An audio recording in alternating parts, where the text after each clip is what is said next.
అక్కలు ఏం చెప్పినా చెల్లెలు ఎందుకు వినరో అర్థం కాదు. విరుద్ధంగా చేయాలి అని చెప్పి చూస్తూ ఉంటారు. పడేయాల్సిన స్వీట్ కార్న్తో మా చెల్లి ఇలా స్వీట్ కార్న్ వడలు చేస్తుందన్నమాట. స్వీట్ కార్న్ అంటే చాలా ఇష్టం అని చెప్పి తీసుకొచ్చుకున్నాం. బాయిల్ చేసుకొని తిన్నాము. ఇంకా మిగిలిపోయిన వాటితో ఇలా ఏదో ప్రయోగం చేస్తూ ఉంది. సో ఎలా తినాలరా నాయనా వీటిని అని చెప్పి మేమందరం ఆలోచిస్తూ ఉన్నాం. ఆ బాయిల్డ్ స్వీట్ కార్న్ని మిక్సీకి వేసి అందులో శనగపిండి, కొంచెం బియ్యం పిండి, కారం ఏవేవో కలిపేసింది. ఇలా వడల్లాగా చేసుకొచ్చి నా ముందు పెట్టేసి మిడిల్లో హోల్ అయినా పెట్టొచ్చు కదా, కొంచెం బాగా వేగుతాయని చెప్పాను. అయినా కూడా వినకుండా నేను ఇలానే చేస్తానని చెప్పి చేసి మరీ తీసుకొచ్చి ఇచ్చింది.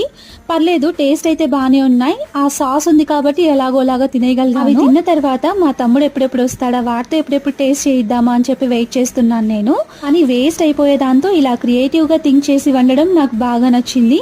మీ సిస్టర్స్ కూడా ఇలా క్రియేటివ్గా థింక్ చేసి ప్రయోగాలు చేస్తూ ఉంటారా కిచెన్లో?